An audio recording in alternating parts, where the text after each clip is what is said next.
Now the AFC preview here, and there's one thing in the AFC this year that sort of stands out and maybe is an indicator that they're the superior conference to the NFC. And if for no other reason, just take a look at what the current odds are for the most valuable player in the league this year. The top 4 leading candidates for most valuable player in the NFL this year are Josh Allen and Lamar Jackson at plus 550, Joe Burrow at plus 650, and Patrick Mahomes at plus 700. That's a big, huge advantage they have at the quarterback position, at least. Correct. Yeah, they really do. Against teams out of the NFC. So keep that in mind, when it comes down to something just like that. Let's share the current odds at DraftKings right now of the teams that we're looking at in the AFC to win the Super Bowl. Co-leaders, coincidentally, I mentioned Josh Allen and Lamar Jackson. Buffalo and Baltimore are both the co-leaders also to win the Super Bowl at plus 600. The Chiefs are plus 750. Kansas City plus 220. You see the parallel there, guys? The first 4 teams are all led by those quarterbacks. Then the Denver Broncos at plus 2,500 and the Chargers at plus 2,800. By the way, that points out the huge gap between the top 3 teams, or 3 or 4 teams it was, and the rest of it. Usually you find some 12 to 1s, 18 to 1s, etc. You don't see that. No, you don't. There's a little bit of a wide gap, I would say, maybe arguably between the Chiefs and the Bengals for what Joe Burrow brings to the table. I've got a lot of great stuff we can talk about him if time permits later on in the show. But Greg, anything we talked about here to date so far that might surprise you as far as the odds to win the Super Bowl? Surprises? Probably, I guess I'd have to go all the way back to tell you the truth. Even though I know how hard it is for any of these sleepers outside like the top 30 to 1 range as we're looking at here, who could actually win the Super Bowl. I think it's more of the fact that I think there are some teams that probably should get a little bit more respect, but that's a whole reason why I think that these are the teams you should probably go with. We talk about these Super Bowl futures all the time. You don't want to be putting your hard earned money sort of like on tap for 6 months. And if you are going to do that, then you definitely don't want to be doing it with short price teams. So, in that case, I think the Bengals at 22 to 1, because that's the one quarterback, Mark, that you talked about in the top 4 that is not in the top 4 as far as Super Bowl odds. And we understand why, but when you've got a Joe Burrow at quarterback of the Bengals and he's already made it to the Super Bowl once, then who's to say that he won't be able to make it again? And you are getting 22 to 1. I know the Denver Broncos are getting a lot of play right now. And this is not a surprise. Remember, we started talking about the Broncos like over a month ago about, this was a team to keep an eye on. And now that we're getting closer to the start of the season, that's exactly what you're hearing all over the airwaves. And the Chargers now, the big question is going to be, and I just interviewed Alex Insdorf last night, who covers the Chargers for Bolt Beat. And the deal there is, you lose your starting left tackle. They just gave him a boatload of cash. Now, the luck of the draw is that Jim Harbaugh is such a freak when it comes to building an offensive line that he drafted Joe Alt last year, who played left tackle for Notre Dame his whole career. So he can just slide over to left tackle. But the problem is now they're no longer going to be a dominant line, meaning that they're going to have to win in other ways. No, but they'll still be a Jim Harbaugh line. And, like you mentioned, Greg, that's what he does. That's where it all starts with Jim Harbaugh. As a better receivers this year as well. Exactly. They have an issue with the division they're in. That's the biggest. I mean, you got 4 Super Bowl head coaches there in that division. I mean, that's excuse the language. That is a bitch of a division. Yes, it is. So, I mean, you can't ignore the Chiefs. I mean, they've only won the division 9 straight years, 5 of the last 6 Super Bowls. You sort of pointed out earlier, Jim. The thing is that, and this is one of the benefits of the schedule going from 16 to 17 games. Instead of 10 non-division games, you now have 11 non-division games. So you can theoretically go 2-4 within your division, possibly even 1-5, but let's say 2-4, and still make the playoffs. If not even contend for a division title by going, say, 8-3 in your non-division games if you're that good of a team. And remember, the chances of going 8-3 in your non-division games is enhanced by the fact that the 6 games out of the 11 you're going up against, in the case of the AFC West, let's say look at the Chargers. Well, the Raiders aren't quite there yet, but the Chargers, 4 of their games are against Kansas City and Denver twice. So you're already facing, 4 games against some of the best competition in football, and you still have an opportunity to go 8-3 in the other games. Andy, can you check your chat for a second, Andy? By the way, you guys are talking about, Jim, you're going over the alternate lines. I had never seen this one before, and I really like this. And that is, and we talked about this, Jim, a couple of weeks ago when we were going over the divisions, and that is division winner alternates. And this is what I really like because of this. Check out these division specials. You can decide who you think is going to finish first and second and get really good odds. Yes. And so let's just talk, like, for instance, let's just talk about, let's see, actually, yeah, this is the West. So let me go ahead and see if I can grab, let's grab the East. Okay. So, because you guys were talking about the biggest difference between the Patriots and the Jets. So here's the thing. We all know the Bills are gonna end up winning the division unless Josh Allen's hurt. Well, we just talked about the fact that we think the Jets are just as capable of being a second place team as the Patriots or Dolphins, and if they finish in second, you get 5-1.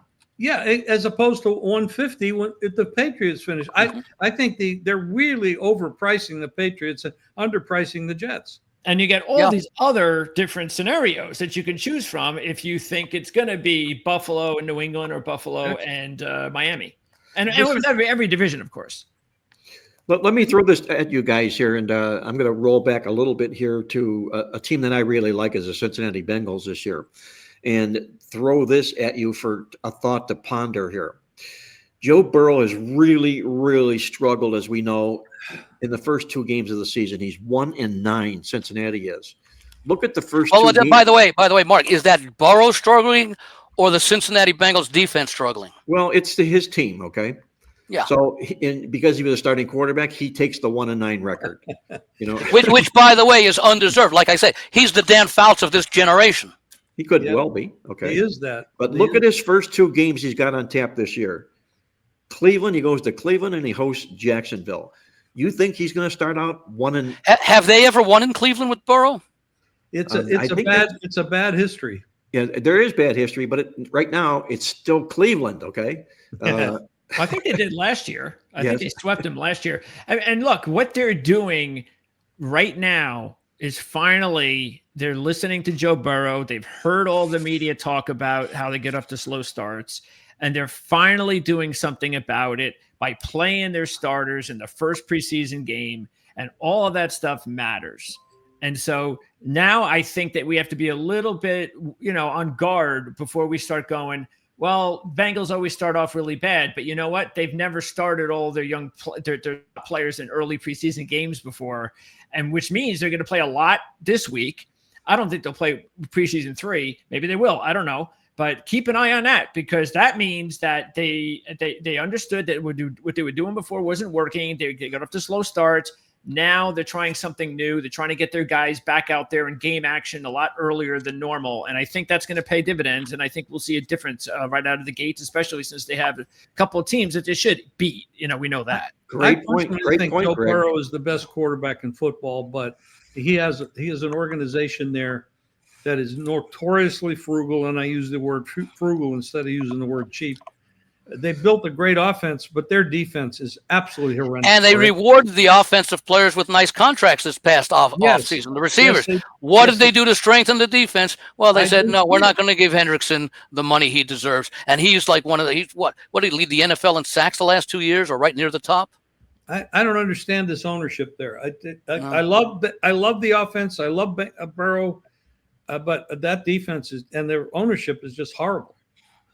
Well, to what Greg says is a great point that they're changing their preseason strategy. And to that, I say, duh.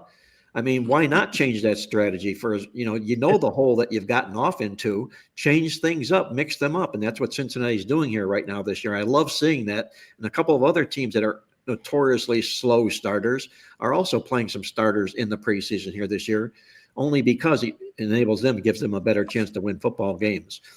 I also throw this out here. This is an interesting stat here, guys, that Patrick Mahomes, Drew Brees, and Andrew Luck joined one other quarterback to average at least 275 passing yards in his first 50 career starts. That other quarterback, Joe Burrow.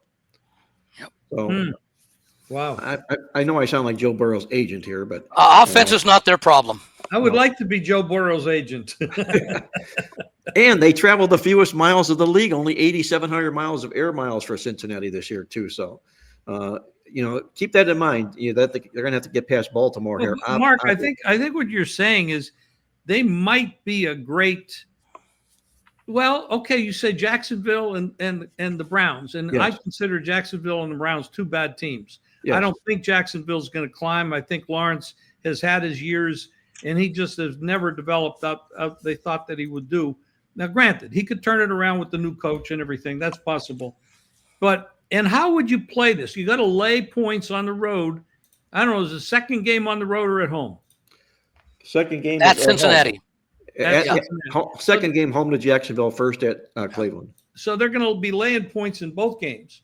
Yes. Okay, so here's what I look for creative ways to play games when I don't have to lay big numbers where the team will win and not cover. I'm not a big favorite player in that regard. So here's a game. Here's what I would do with this, and I think your point is excellent.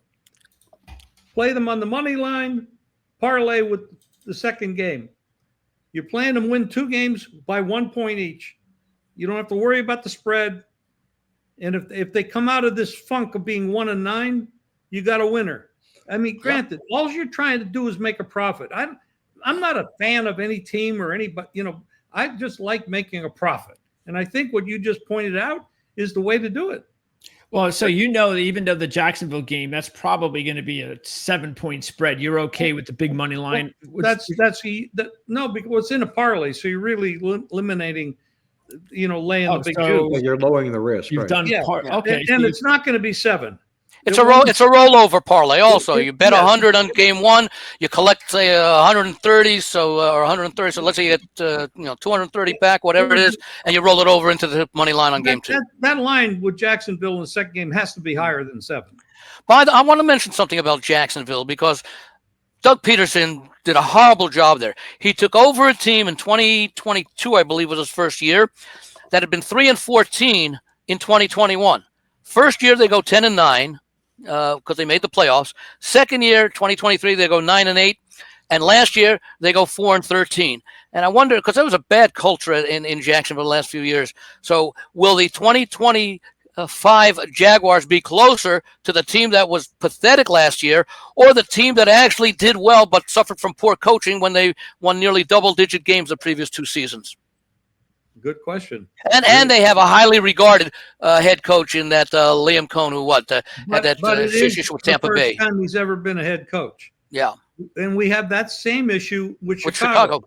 Yep. We got these offensive coordinators or defensive coordinators going up to the head coaching position. They don't always produce at that level. It happened with Spagnuolo, who's with the Rams, the best defensive coach in the league. But when he was a head coach, he couldn't do it. No. Hey guys, I got to share this with you, and I'm going to share with our viewers out there too. It's my thought that a person who's really serious about handicapping, whether he's professional, semi-serious, as long as he's devoted to handicapping, you can also incorporate a lot of what happens in fantasy leagues into your handicapping, and you can do so because what it does is it opens your eyes to statistics, and lots of great things happen to teams that we're not even aware of, or players that we're not even aware of. But believe me, the Roto World guys are really, really rather aware of that. And there's a site out there called fantasylife.com. And I fell on it yesterday. And there's an article up there that's absolutely terrific about, the things that he points out, where players would be because of the numbers that they put up, so forth and whatnot. He throws things out there like Bo Nix. His 33 combined passing and rushing touchdowns are the 3rd highest in NFL history. That's how good of a year the rookie quarterback Bo Nix had. But you want to check that out. Go to that site, fantasylife.com. You'll find a lot of great stuff. You can add fuel to your fire by incorporating some fantasy numbers into your real world numbers. I just wanted to throw that out. No push, no nothing to them other than the fact that it was a great That was a site. great article you sent from the writer of that. Yes, wasn't it, Andy? 259 or whatever facts about the 32 teams, and it's related to with the performance of certain individuals and what they tend to indicate and what they're relative to previous players and previous parts of their career. A lot of good information. I don't play fantasy football anymore, just don't have the time. But I did find that playing in fantasy football helped in the handicapping overall because you're focusing more on individual players rather just on team performance. Since we're John? mentioning this site on our site here, What's that? we probably should, if we could, reach out to them and do an interview with them. Yeah, let's bring them on. Well, I because- already have a interview scheduled tomorrow with Jared, who is with DraftKings, Draft Sharks, and He's very good too. yeah, actually, Draft Sharks has they have a bunch of analysts, but they've got like 4 or 5 of them that do a really good job, and they won the last 2 awards in all of fantasy football for being the most accurate preseason rankings and how this ends regarding those rankings. That's excellent. That's excellent. Wow. Yeah, so they do a really good job. Jared won the award last year. Both guys who were in the company actually compete with me in the Dynasty League that we're in, which is really great because we have a fun time with it. And so we're going to do that tomorrow. I think we're doing it live tomorrow at 2:00. Jared and I are going to go over a bunch of things, and they got a really cool thing too I think it's called Shark Bites, something like that, where he updates on a daily basis. Anytime there's any news story that's out there on the net regarding any injury whatsoever, they post it. And you could just go there and constantly just, on a daily basis, see exactly what's going on. There's another site like that, footballguys.com. I think Joe Bryant is the guy who puts it out. And every morning I get an email and talks about all the injury news that occurred within the past 24 hours. It's very good. They've also been doing a lot of football fantasy stuff for 20 years or more. Footballguys.com. And it gets, because sometimes I miss some of the injury information, but it's all there the next morning, the key injuries from the past 24 hours that you can incorporate into your, especially before the start of the season, your assessment of the impact of the injury. And then, of course, on a week going forward basis, you get the ideas as far as what the injuries might do for the upcoming game. Hey, Greg, there's a question. It's amazing how much great information is out there on the internet. You really, and these tips for these sites is great to know. Yeah, absolutely. Hey, Greg, if you would, if you maybe mark these down and ask Jared 2 questions for me on my behalf, if you would. Sure. And one involves T. Higgins from Cincinnati, who's healthy, and there'll be a great 1-2 combo. Maybe no better 1-2 combo than him and Jamar Chase, but. How does he look at T. Higgins as far as where he positions him and drafting him on a fantasy team? And I'm saying that only because I picked up the fact that he's had a documented hamstring injury of some kind every year since 2019. Okay. And, do you take a chance on somebody that is healthy now, but knowing that, that he's injury prone in that particular sense? Okay. The other thing is there's a quarterback in this league that is averaged more fantasy points per game, the highest mark of anybody of any quarterback all time ever. And that's Josh Allen.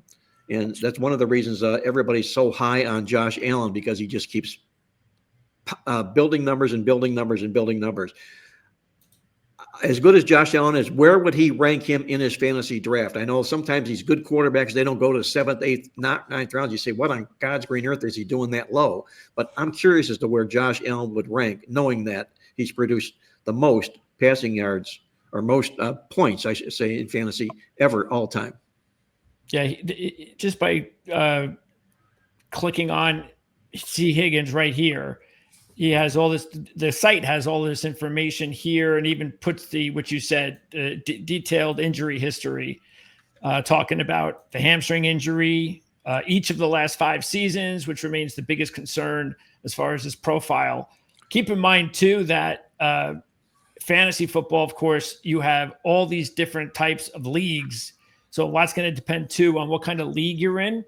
But for the most part, I would say on average, most redraft leagues don't really go into like a whole bunch of bells and whistles. That would be called non-PPR. The dynasty league that we're in is PPR. But for the most part, like for instance, if again, these are just rankings. If we just went to non-PPR here and went overall, this is just overall players. Let's see. Obviously, the quarterbacks don't even get taken in this very early. There's Josh Allen at 26. First round. Yep. But yes, that would be first round. But again, that's non-PPR. I'll show you the difference between that. And let's go. Allen, of course, has valuable with his rushing ability too, Absolutely. especially scoring touchdowns. Yeah, and that's why I've actually taken him the last 2 years in my. You see right here in a dynasty draft. He's the second-ranked quarterback behind Jaden Daniels. And, of course, that means the dynasty means, of course, that these are your players for life as long as you're in the league. Yeah. But Jaden Daniels is actually considered the number one quarterback, and I'm sure that has a lot to do with youth. So he's got like 5 years on Allen.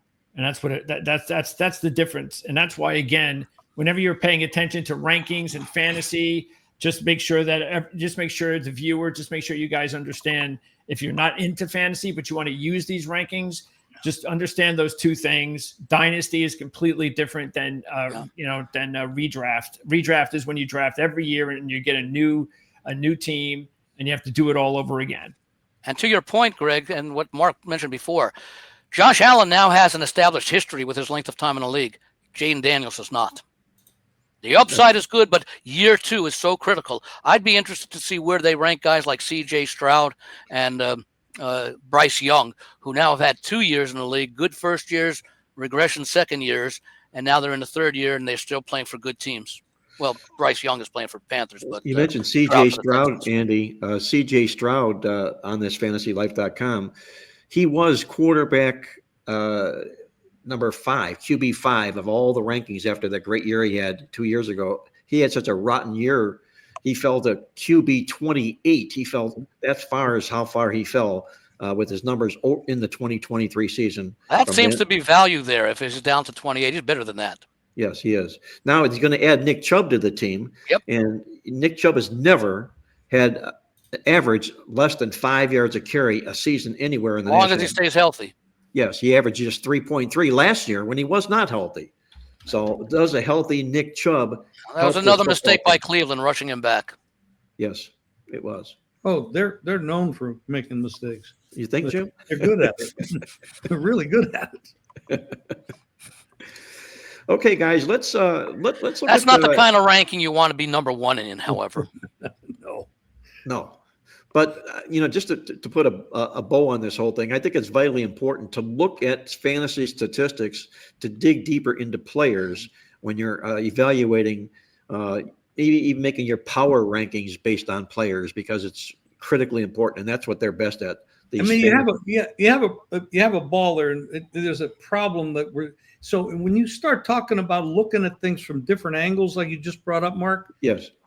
That's the perfect, because you're going to see the world differently if you look at the lake from one side of the lake than the other.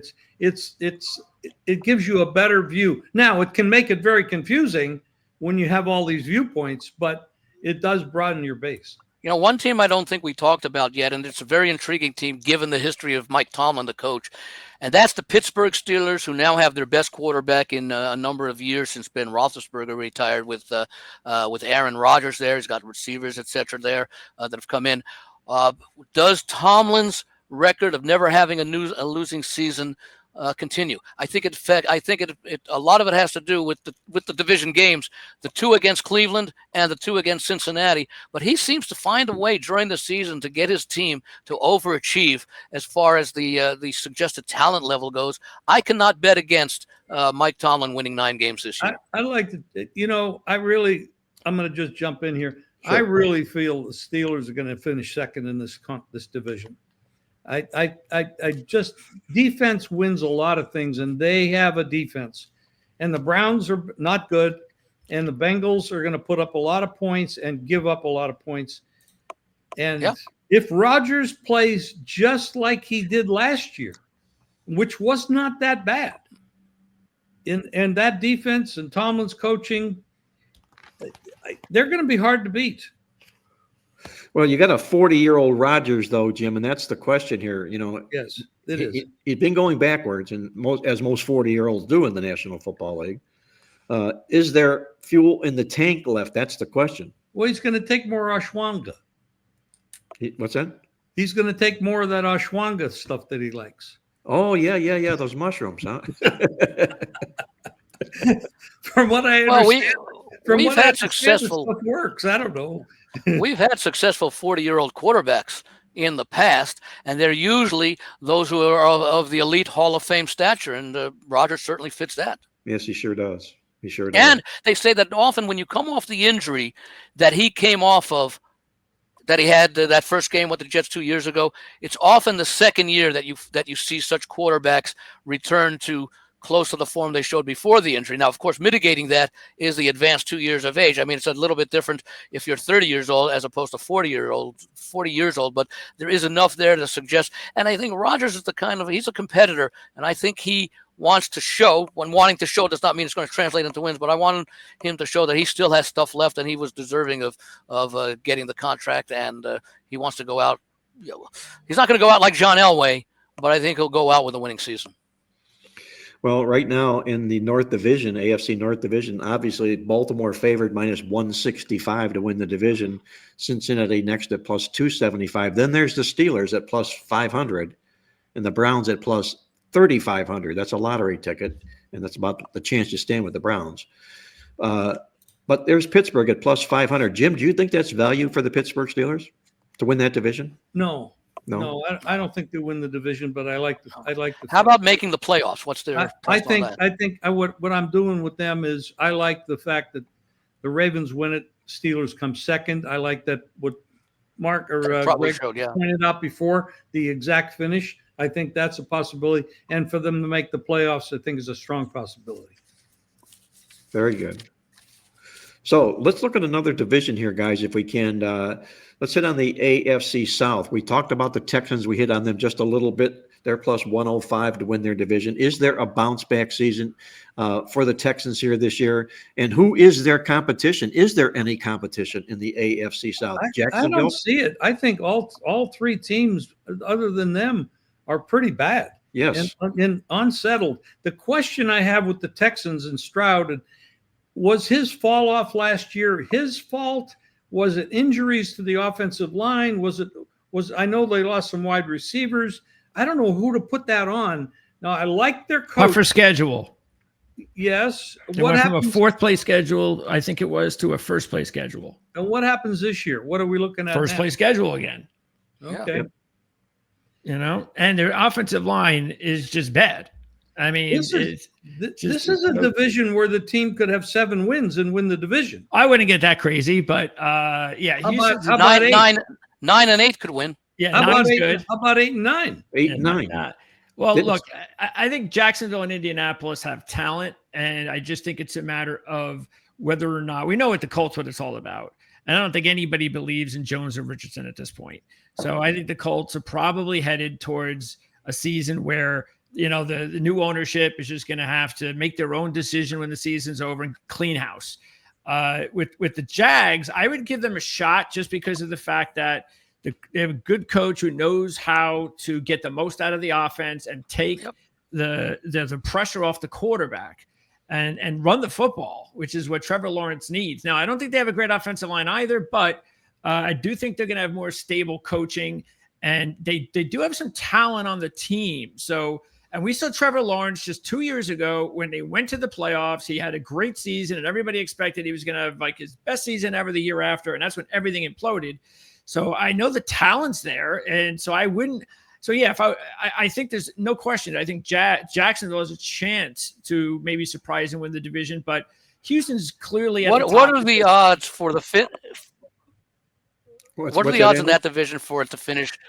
The odds for in the AFC South for the that 1-2 combination for it to finish Houston Jaguars, the Texans Jaguars. Texans plus 105, Jags plus 300, Colts plus 370, and Titans plus 650. Titans No, I'm are looking last- at the one there, plus 450 for it's Houston to finish ahead of Jacksonville first Yeah. and second. That's That's not a probably- bad price at all. Okay. That's probably a decent bet. You can actually do both of them because of the price, and all you Yeah. need is one of them to come through. Yeah. I just can't see the Jazz because Houston's a double-digit winning team because of their defense. Yeah, and their coaching. That's the thing. And They've got and the coaching. Yeah, Yeah, I do. I I like like that their one. coordinator this year I do too. like They got the the hot coach. coordinator. Yeah. Okay, guys, let's move it over to the AFC West. We want to wrap this up here. And then before we get out of here, I want to ask everybody what their surprise team in the league will be. Because next week, when we do the NFC, we're also going to get into some predictions. Not so much on this show for predictions, but at least a review of the conference. So let's take a look at that AFC West right now. You've got Kansas City sitting there. And obviously, they bring a lot to the table here. Minus 120 to win the division. I think Denver's getting a lot of hype this year, rightfully so, for what they did last year at plus 275. The Chargers at plus 350 and the Raiders plus 2,000. Who led the NFL last year in fewest points allowed per game? It's one of those four. Denver Chargers. Jim Harbaugh. There we go. Well, First year. They were benefited late in the season from playing. They were real close Patriots. with Denver, by the way. Very close. I Yeah, like Denver to win this division, but you can't. I like Denver. I like a Denver Chiefs finish, and I don't think the Raiders or the Chargers make the playoffs. So does the Super Bowl jinx factor into Kansas City this year? That's a big question. Yes. I've completely torn that down apart. Andy Reid has not played well in years that he's lost the Super Bowl with Philadelphia.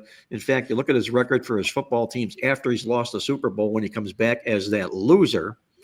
5-11 to the spread the first year, 8-9 the next year. If you're talking about point spread, you're right. But if you're talking about wins and making the playoffs, they've won 9 consecutive division titles in the AFC Yes, West. So, they but you're have. right about the point spread. Yes, fade them this year. Yes, as that's what we're all about, the point spread here. That's my point to Andy Reid. Will Kansas City suffer to the point spread this year? They're going to have that onus on their back again this year. Andy Reid has not proven that his teams can bounce back. Are you going to have any problem, Jim, fading this Kansas City team at the betting window? Well, at some point everything comes to an end. But Reid has had a great run. Mahomes has had a great run. Kelsey's had a great run. Spagnola's had a great run. Yeah. You got everything going there. You cannot really knock them. They won a lot of close games, a lot of one-score games. Their offensive line fell apart against the Eagles, and they had that. Now, can they repair the offensive line? Can they get the wide receivers to actually be there and play because they've had problems with that? Can you give Mahomes some time? Can you give him a running game? These are all the things. You got to plug these holes. The problem is they're going up against 3 Super Bowl head coaches in this division. This is a bitch That's a great stat. Great stat, Jim. Really hard. Yep. Super Bowl winning coaches. Yes. I mean, I've never seen a division with this many great coaches. I'm So going to is answer it- the question this way, Mark. Yes. I think it's going to depend upon the adjustments made in the line for Kansas City based upon their close wins last year, yet they were still almost, 9-10-1, according to the playbook preview. But if, let's see what happens if Kansas City, instead of being favored by 7 against a division rival from that they were, let's say, last year, if now they're only favored by, say, 3.5 or 4. That's a big difference. And the hunger. How hungry are you after you've won 9 straight divisions and been to 5 out of 6 Super Bowls? And how lucky can you continue to be as well? Yeah. Because just look at the Chargers. I mean, when are they going to have a rash of injuries where it just doesn't matter? There's too many injuries. Every team has injuries. They had injuries last year. They weren't completely healthy. We saw that, but I'm talking about the series. I'm talking about the Mahomes, the Chris Jones, the difference maker injuries, the Travis Kelce. They don't have those injuries. That's why they've been very fortunate. Guys, I don't think people know this. You can win another bar bet.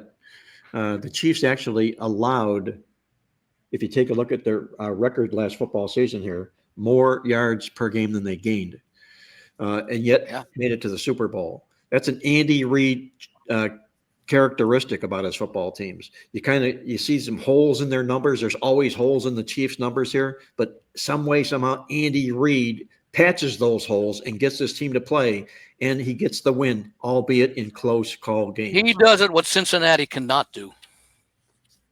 He does what basically. Cincinnati cannot do. Exactly. Yeah. Close games where they're outgained, and I think, Mark, the term you would use is his teams are efficient. Yes, absolutely. Andy Reid. Absolutely. That's the reason he makes $20 million a year, Andy. He's the number one paid coach in the league. Should be. Yeah. And by the way, just to clarify, they were outgained last year. And I think, Mark, your stats include, I think, postseason by 1 yard. Yes, by 1 yard. It's still outgained, but it's basically neutral. But however, if you want to use that as an indicator, why is Kansas City not 8-9 and 9-8? Because they managed to win the close games. That's right. And it still wins the bar bet. Okay. Yep. Yes, true. Yes. Okay, inside this division here, guys, Chargers, we know all about Jim Harbaugh. We've talked about him. 11-6 record last year. That was a significant improvement from the 5-12 the year before. Kind of like what he did in San Francisco when he took over a lousy 49ers team and got him to, I think, to the NFC Championship game in his first year, and against brother John Harbaugh, he did in Super Bowl in his second year. This is his second year here. He's rebuilt this team much like he did the 49ers. So my question is do the Chargers warrant, or the Broncos warrant being favored more than the Chargers do in this division off of last year's Bo Nix season, Sean Payton season? Here's the Chargers, the third choice in this division here, with Jim Harbaugh, with Justin Herbert. I think it's going to be a real fight down battle to the end here. Greg, what do you see here between the Broncos and the Chargers? How do you separate these two teams? I still think Denver has a better defense, and I think that will definitely help. Also, Peyton has a leg up on Harbaugh. He's been coaching in the NFL forever. Harbaugh had to come back to the NFL, as great as a coach as he is. And he does not have, I think, a little bit more of a support system that Peyton has. So I think that's going to take a little while. I still think they have a couple more drafts to go before they could be considered like a true upper echelon team. I don't think they're there right now. I'm not saying Denver is yet, but I think we all expect Denver to take that next step because of just the way Peyton coaches Nix after the way he played last year. So I think that would be the one thing that sticks out more than anything to me. Plus, I think Denver is going to have a much better running game. Harvey is a good young running back. They didn't have any running game. They haven't had any running game at all there in Denver for like 3 years. Since Peyton's been there, they've had nothing out of the running back position. I think that's going to change. Obviously, Dobbins has got to stay healthy. He couldn't stay healthy for the Chargers, couldn't stay healthy for the Ravens. But again, they have Harvey. So I think if he stays healthy, that'll give him a better running game. And they had nothing at the tight end position, and now they get Ingram. So I've got a question for you, Greg, about Denver. We all know about the concerns about Jaden Daniel in his second year with Washington. Will he regress? What about the same situation for Bo Nix in his second year, considering the fact that 6 games within the division are against those Super Bowl winning coaches? Well, I'd have to see, first of all, and I understand the whole idea about rookies regressing, like what happened with C.J. Stroud. But for the most part, if you look at it, the really good ones, it's a stepping stone each year to better play. And that's what Bo Nix is. That's what Jaden Daniels is. I do not expect either quarterback. You look at guys like Elway. You look at guys like Marino, who had good second years as well. Yep. So and that's what I expect. Yeah, I know exactly. We don't know, but and again, you got support systems too. Again, I'm not going to put Quinn on to the same level, but they've done a good job of putting a nice staff together there. So yeah, I think that both of those quarterbacks are going to be just fine. Well, we know Sean Payton's a quarterback whisperer as a head coach. He obviously groomed Drew Brees into the Hall of Fame. He did a great job with Bo Nix. He absolutely loves Bo Nix for what he brings to the table here. And it's sort of not a fluke. You look at what he did last year. He had 33 passing and rushing touchdowns combined. That's the third highest in National Football League history, Bo Nix did. So he really broke through to the other side. Now, the real question is, can there be a letdown, a sophomore blues letdown for Bo Nix? Well, there can be, but you look at this roster, starting off with Greg said, the defense. I mean, they have a really solid defense, a really solid coaching staff. They finally have what looks to be a decent running game. I think the roster overall is better than the Chargers, and that's why I elevate them above that, and think that that you could have regression out of the Chiefs coming off the Super Bowl loss, and there's always got to be a hunger situation when somebody's won 9 straight divisions.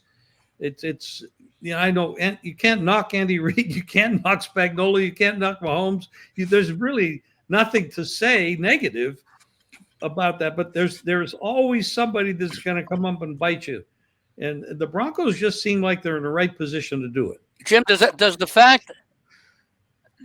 fact we know how motivated Mahomes is, the fact of, and he's been talking about all offseason, the embarrassment of that loss to the Eagles. Forget the final score; it was 34-0 at one point.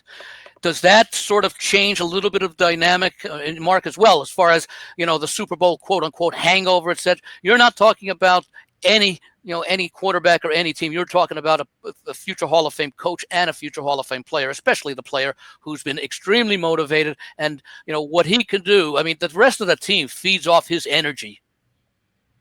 All true. All right, guys. The problem is I really can't put the blame for that loss on Mahomes. I mean, their offensive line. He doesn't care. It's a loss. He doesn't care. Their offensive line was a mess. Their defensive line was a mess.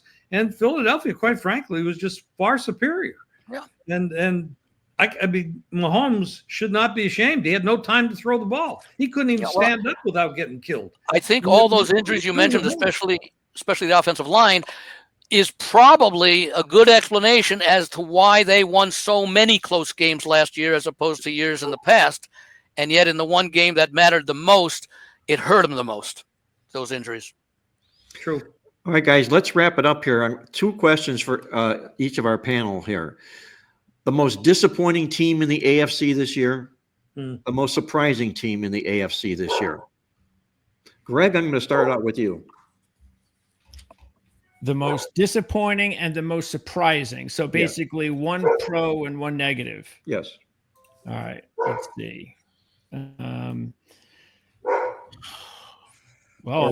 Or while Greg's looking, if either Andy or Jim have your answers, jump in, if you will. Yeah, I think one of the most surprising teams is going to be the Steelers. The second most surprising team is the team we just talked about with the Broncos. That's on the positive side. Then most negative could be the one with the best quarterback in the league. And if they get into a funk like they did last year with giving up 30, 40 points a game and putting up a ton of points on offense, and they're losing and losing and losing and losing, you could see a team go in the dumps, totally depressed, because there's already problems in Cincinnati between players, coaches, management. It's all there. That could be the most disappointing team because we rank Burrow at the highest level of quarterbacking in the league. And to watch Burrow go through hell with this terrible franchise could be the most disappointing team. All right, guys, I'll jump in here while Greg's still looking. To me, I think the most disappointing team is going to be the Kansas City Chiefs. There's a lot of competition in the AFC West, a lot of good competition in the AFC West. Jim brings out an excellent point. All Super Bowl winning coaches in the AFC West. If Andy Reid loses out to any one of them, it's not an embarrassment. Right. If they don't make the playoffs, now that's another story, and that's what I'm looking at, the possibility thereof. But my most surprising team, and you could say, you better get me over to Dr. Jennifer Melfi from The Sopranos, that psychiatrist. I'm going to be curious, Mark, because I think we may be on the same team. I don't think so, Andy. I don't think so. We haven't even talked about them. I can't wait to hear it. I can't hear what it is. I'm going to go with the Tennessee Titans. Whoa. Is that a little bit of a surprise? Yeah, they're minus 600 to miss the playoffs. Yeah, that's a surprise. Yeah. Well, what I'm looking at here, guys, is this. Number one, the neighborhood they live in, it's very, very soft. Look at what they did last year under Brian Callahan. They went 2-15 to the spread. First of all, that makes them a play-on team this year to the spread, because you talk about just the law of averages getting back to the norm. They're not going to sit at 2-15 this year. I guarantee you that. But what impressed me most about this football team last year, there were only 2 teams in the league last year that improved their offensive and their defensive stats statistically, but went backwards straight up and against the spread. And every time you find teams like that, there's always improvement to them the next year. Tennessee is one of those 2 football teams this year. You've got Cam Ward, nobody knows anything about, who I think is going to be terrific in the National Football League. He's not lacking confidence, that's for sure. Is the other team in the NFC, and you're saving it for next week? Yes. Okay. Another bar bet next week, Andy. Okay. So that's my guy. You can remind me at the end of the season about Tennessee. Last year, heck, I picked the Cleveland Browns to win the division. So, take that with a grain of salt too, if you will. But Tennessee is going to be my surprise team in the National Football League this year because of the neighborhood they live and the hidden stats they put up last year with Cam Ward, their new quarterback. And keep in mind, we're going to have our disappointing team. NFL. Disappointing team. Kansas City. Yeah. I'm sorry, Greg. Go ahead. And keep in mind, we're going to have our final NFL predictions are going to be in 2 weeks. So that's NFC's next week. We're also going to take a look at week 0 in college football. And then in 2 weeks, we're going to have our AFC plus NFC final predictions, Super Bowl, all that kind of cool stuff. So just letting everybody know what our schedule will look like over the next few weeks. And are you ready? Did you finish, Mark? Yeah, I'm finished, but I'll throw one other little thing on the Kansas City cake, if I will. I'm thinking they left the cake out in the rain. Kansas City has here. Travis Kelce, and I got this from this fantasy site, okay? Travis Kelce is ranked among the league's bottom 10 tight ends in passer rating when targeted. If you take a look at receiving scores, yards, and catches per reception and targeted, he's ranked in the bottom 10 of the National Football League. Do you think that could possibly be a Taylor Swift factoring into his decline? How far back does that stat go? Just last year? He's already caught Taylor Swift. What else does he need to catch? No, Mark, is that based upon just last year or going back several years? Because Taylor Swift, I believe, was just last year. I believe it was last year. Yes, it was. Okay. I'll go next with very limited commentary since I talked about it before, and Greg can wrap up. My surprise team this year will be the Jacksonville Jaguars. Again, I go back to their winning seasons the past 2 years, 2 years before last year. There's still some talent there. I like the head coach, and we're not asking him to do all that much to show the improvement that I expect to see from them. Like I said, I like Texans Jaguar as a 1-2 punch. My disappointing team, and they may not disappoint as much as a lot of people might think, but I think the expectations are a little bit too high based on season wins for the New England Patriots. I agree with that, Andy. Good when I do surprise and disappointments, I generally go with the expectations for season wins as a barometer for surprise and disappointment. Excellent. Yeah, Greg? There's way too much hype on them, and I think a lot of it has to do with also their schedule. Everybody's pointing to an easy schedule, which I don't think is as easy. And Jim and I went over this a few weeks ago. How was their schedule? How was their schedule 2 years ago, if you recall, when they also finished 4-12 and 4-13 and finished it up last year with the easy schedule? That was Belichick's last year. I believe so. Yeah. Okay. 23. Yeah, 2023. Yeah. Do you have last year's playbook preview guide there, Greg? I do. They were 4-13 both of the last 2 years. I'm just looking at their. In other words, last year I think they played a 4th place schedule because I think they finished 4th in Belichick's last year. I think they finished behind the Jets. Okay.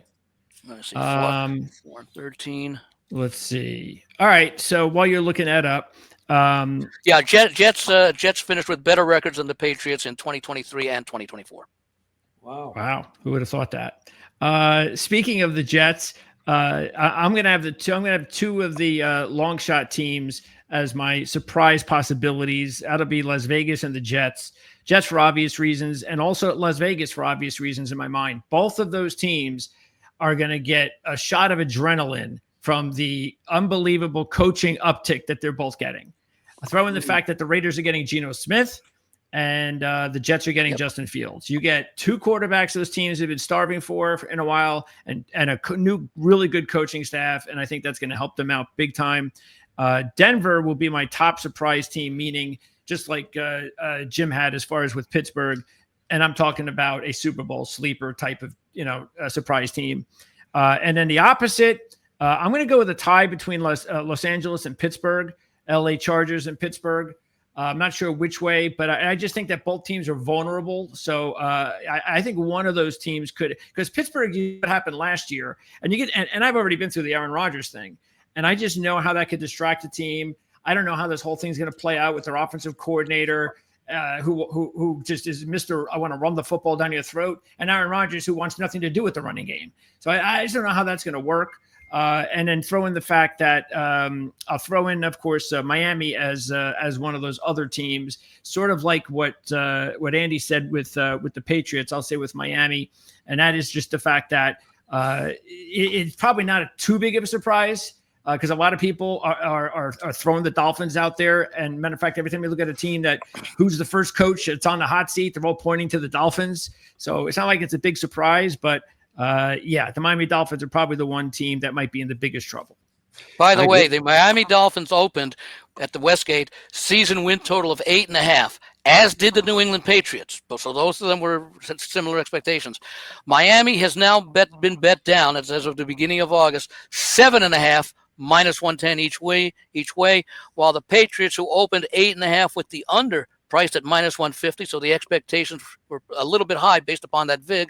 They're still at 8.5, but the VIG is down to only minus 130. So there has been betting optimism shown on the Patriots based upon the change in the VIG, but there's been a great deal of pessimism on the Dolphins. To see a total move by a complete full game is very unusual. Yeah, it is. Yeah. Okay, guys, closing thoughts from the show. Around the horn real quick. That was a great show that was canceled, unfortunately. But we're going to go around the horn real quick. Jim, your thoughts on the AFC this year? Any closing thought? I think it's going to be a very interesting season because there's so much balance, and you're going to see a lot of upsets. There is a top and a bottom to this league, like we saw last year, and until these teams, especially these teams that are not very good, start to gel, and that's going to take a while. Because you only play three preseason games. They don't get that much practice. They don't hit that much. You're going to see a lot of garbage play early, but it might take 4 or 5 to some of the weeks until some of these worst teams start to look like they actually belong in the league. So I'm looking for be careful with the underdogs early because you might not get some competitive balance. A word of warning from Jim Feist. Beware of them dogs early. They might not be barking. Andy Iskoe, final thoughts, AFC this year.